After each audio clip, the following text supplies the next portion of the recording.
स्वागत है साथियों, एक बार फिर से आपके अपने YouTube चैनल नैतिक पथ क्लासेस पर एक और अपडेट, जिसके लिए हमने थंबनेल में लिया है शिक्षा विभाग से बड़ी खबर। जी हाँ दोस्तों, एजुकेशन डिपार्टमेंट है उससे बड़ी खबर है। क्या है? 1 लाख ट्रांसफ़र यानी कि जो शिक्षकों के ट्रांसफ़र होने हैं उससे संबंधित ये खबर है। रैशनलाइजेशन जो प्रक्रिया है वो शुरू हो चुकी है। स्कूलों के जो हालात सुधारने पर है उस पर भी पहल की जाएगी। पूरी डिटेल में सूचना क्या है आइए वो जान लेते हैं। तो साथियों, इन्फॉर्मेशन है कि तबादले की मुहिम चलाने पर मंथन मार्च के पहले सप्ताह में प्रक्रिया होगी पूरी। यानी कि जो तबादले जो ट्रांसफ़र पॉलिसी है उस पर जो चलाने का है वो मंथन शुरू कर दिया गया है और मार्च का जो पहला सप्ताह है उसमें प्रक्रिया जो है वो पूरी कर ली जाएगी। अप्रैल मई में किए जाएंगे शिक्षकों के ऑनलाइन ट्रांसफ़र। जो बोला गया है कि जो नया सेशन स्टार्ट होगा 2025-26, तो जब स्कूल ओपन होंगे अप्रैल मई में, तो जो शिक्षकों के है वो जो उनको नए स्कूल उनको मिलेंगे, जहां उनका जो भी नज़दीकी स्टेशन होगा, जो उनका रेजिडेंस है वो, क्योंकि काफ़ी समय से जो टीचर्स हैं वो अपने जो मूल निवास है उससे काफ़ी दूर हैं। तो अब जो है इनके जो ट्रांसफ़र होने वाले हैं।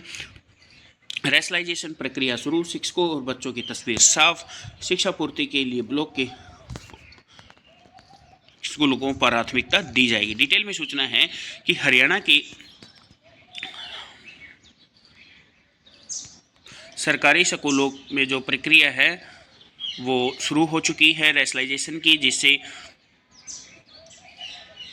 शिक्षकों बच्चों की तस्वीर साफ हो गई है। खाली पदों और स्कूलों के शिक्षकों के विद्यार्थियों के हिसाब से पूर्ति को लेकर होमवर्क अभी शुरू कर दिया गया है। अहम बात यह है कि राज्य के 1 लाख शिक्षकों का ऑनलाइन तबादले अप्रैल अंत अथवा मई के पहले सप्ताह तक कर दिए जाएंगे। शिक्षकों की पूर्ति को जिले के ब्लॉक के स्कूलों में प्राथमिकता दी जाएगी। सरकारी स्कूलों का परीक्षा परिणाम बेहतर लाने की दिशा में जो है शिक्षा विभाग बाकी भी कदम उठाने जा रहा है।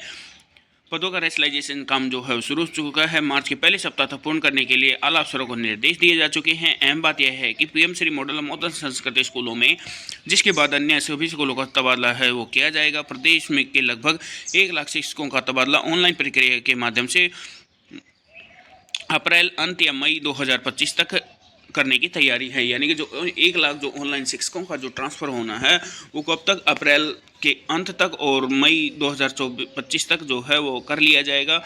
और क्या खबर है साथियों? और खबर है कि शिक्षकों के मान सम्मान के साथ करेंगे काम। ये कौन कह रहे हैं? जो हमारे शिक्षा मंत्री जी हैं महिपाल ढांडा जी, वो कह रहे हैं। प्रदेश के शिक्षा मंत्री महिपाल ढांडा जी का कहना है कि हम शिक्षकों के सम्मान और मान के साथ काम करेंगे। बच्चों का बेहतर भविष्य बनाने और बढ़िया काम करने वाले को आगे लाया जाएगा। मंत्री ने यह भी कहा कि प्रदेश के बच्चे आगे बढ़े और देश के बाहर प्रदेश का नाम रोशन करें। हमने अफसरों से इस बारे में चर्चा की, अनुशासन में रहकर बढ़िया काम करने का प्रयास किया। इससे हम सभी शिक्षकों अभिभावकों को सहयोग की जरूरत है। शिक्षा मंत्री महिपाल ढांडा ने कहा कि राष्ट्रीय शिक्षा नीति 2020 इसी वर्ष लागू करने का फैसला किया गया है। राज्य के 14,000 सरकारी स्कूलों के 22 लाख विद्यार्थियों के शिक्षा के स्तर को बेहतर बनाने की दिशा में जो है वो कदम उठा रहे हैं। यानी कि जो न्यू एजुकेशन पॉलिसी है, जिसे हम राष्ट्रीय शिक्षा नीति 2020 के नाम से जानते हैं, वो इसी वर्ष जो है करने का फैसला लिया गया है। और जो भी बच्चों के बेहतर भविष्य का जो है वो भविष्य को जो है बढ़िया बनाने का काम करेगा, उनको जो आगे लाया जाएगा। 1497 में स्कूलों के हालात सुधारने की पहल। प्रदेश के शिक्षा मंत्री महिपाल ढांडा ने कहा कि लगभग 1 लाख शिक्षकों का तबादला ऑनलाइन पॉलिसी के तहत मई के अंत तक ट्रांसफर करना सुनिश्चित किया जाएगा। उन्होंने कहा कि 1497 स्कूलों के हालात सुधारने की पहल की जा रही है। प्रदेश के 1497 में पीएम श्री मॉडल संस्कृति school, senior secondary school, high स्कूलों की लैब, कमरों, 4 दीवारी बनाने का समीक्षा है वो की गई है। स्कूलों में बजट जो है वो 2026 तक जारी करने का जो है वो सुनिश्चित किया गया है। और क्या इन्फॉर्मेशन है साथियों? नई शिक्षा नीति लागू करने की तैयारी। शिक्षा मंत्री महिपाल ढांडा जी ने साफ कर दिया है कि हरियाणा में राष्ट्रीय शिक्षा नीति 2020 को इसी साल से लागू करने के लिए सरकार संकल्पबद्ध है। सूबे के 14,000 सरकारी स्कूलों के 22 लाख विद्यार्थियों के शिक्षा के स्तर को बेहतर बनाने का प्रयास किया जा रहा है। शिक्षा मंत्री यहाँ स्कूल रेजुलाइजेशन के अधिकारियों के साथ समीक्षा बैठक अध्यक्षता कर रहे मुख्य बिंदुओं पर मंथन किया। बैठक में प्रदेश के 1497 पीएम श्री मॉडल संस्कृति स्कूलों की लैब, कमरों, 4 दीवारी की समीक्षा की गई और स्कूलों के बजट जारी कर मार्च 2026 तक कार्य पूर्ण करने का सुनिश्चित किया जाएगा। स्कूलों में कंप्यूटर लैब, अटल लैब, वोकेशनल लैब, जिम की व्यवस्था करने पर विचार किया जाएगा। और क्या इन्फॉर्मेशन है साथियों? खेल के मैदान और उपकरणों की व्यवस्था करें। शिक्षा मंत्री महिपाल ढांडा जी ने बताया कि खेल के उपकरण की व्यवस्था सुनिश्चित करेंगे। यह दावा शिक्षा मंत्री महिपाल ढांडा जी ने अफसरों से बातचीत के बाद किया। उन्होंने निर्देश दिए कि सरकारी स्कूलों में खिलाड़ियों को बेहतर खेल मैदान और खेल की व्यवस्था सुनिश्चित करें। सभी प्रिंसिपल को पत्र लिखकर रिपोर्ट मांगी जाए। खेल स्कूल में खेल के मैदान की क्या स्थिति है, कौन से स्कूल में किस खेल से कितने खिलाड़ियों ने पदक जीते हैं, साथ ही पीटीआई और डीपीआई ने कितने खिलाड़ियों को तैयार करने में योगदान दिया है। उन्होंने बताया कि कमजोर प्रदर्शन वाले शिक्षकों पर नजर रखी जाएगी, वे स्वयं इसकी मॉनिटरिंग करेंगे। स्कूलों में ज़्यादा से ज़्यादा साइंस लैब बनाई जाए। आने वाले वक्त में हम शिक्षा में सुधार के लिए अहम कदम उठाने जा रहे हैं। यानी कि जो भी पीटीआई और जो डीपी हैं सरकारी स्कूलों में, इनका कितने खिलाड़ियों के तैयार किया है इन्होंने खेल में, तो इसकी जो सूची है वो बनाई जाएगी। जो साइंस लैब है उस पर जो है वो काफ़ी जोर दिया जा रहा है, क्योंकि शिक्षा में सुधार करने के लिए जो है वो अहम कदम उठाए जा रहे हैं। अधिकारियों को क्या निर्देश दिए गए हैं? अधिकारियों को जो है निर्देश, शिक्षकों की मॉनिटरिंग होगी।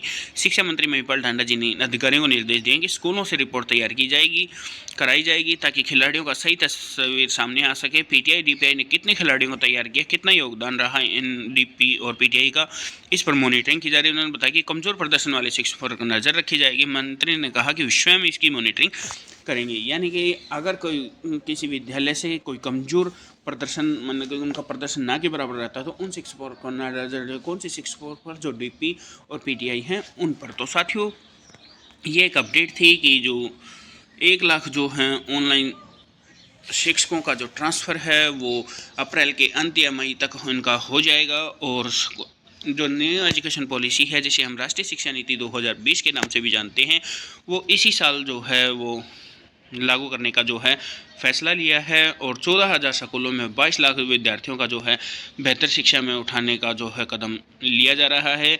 और 1400 स्कूलों के हालात जो हैं वो सुधारने पर जो है पहल की जा रही है। इसमें जो आपके मॉडल संस्कृति स्कूल हैं, चाहे पीएम से स्कूल हो, सीनियर सेकेंडरी स्कूल हो या चाहे हाई स्कूल हो, इन सभी में जो है वो पहल की जा रही है। और रैशनलाइजेशन का जो काम है वो शुरू कर दिया जा चुका है। और अधिकारियों को निर्देश दिए गए हैं कि जो भी डीपी और पीटीआई हैं, इनके जो है वो पूरा खाका तैयार किया जाएगा कि इन्होंने कितने खिलाड़ियों को तैयार किया है। और जो डीपी और पीटीआई हैं, इनकी मॉनिटरिंग भी की जाएगी कि इनका जो प्रदर्शन है वो कैसा रहा। मान लीजिए कि किस विद्यालय से कितने जो हैं बच्चे खेल के मैदान में आगे आए हैं। और जिन भी डीपी और पीटीआई का कमज़ोर प्रदर्शन होगा, उन पे जो है वो कड़ी नज़र रखी जाएगी, उनकी मॉनिटरिंग की जाएगी। तो साथियों, ये एक अपडेट थी कि अप्रैल मई में किए जाएंगी 1 लाख शिक्षकों की ऑनलाइन ट्रांसफ़र। जो डेटा पहले मांगा गया था MRS पोर्टल पर, वो अपलोड किया जा चुका है। और अगर आप इस चैनल पर पहली बार विजिट कर रहे हैं तो बेल आइकन को ऑन कर लीजिएगा। जब भी हमारी तरफ से कोई नेक्स्ट अपडेट आएगी तो उसका नोटिफिकेशन आपको मिल जाएगा। जय हिंद, जय भारत साथियों।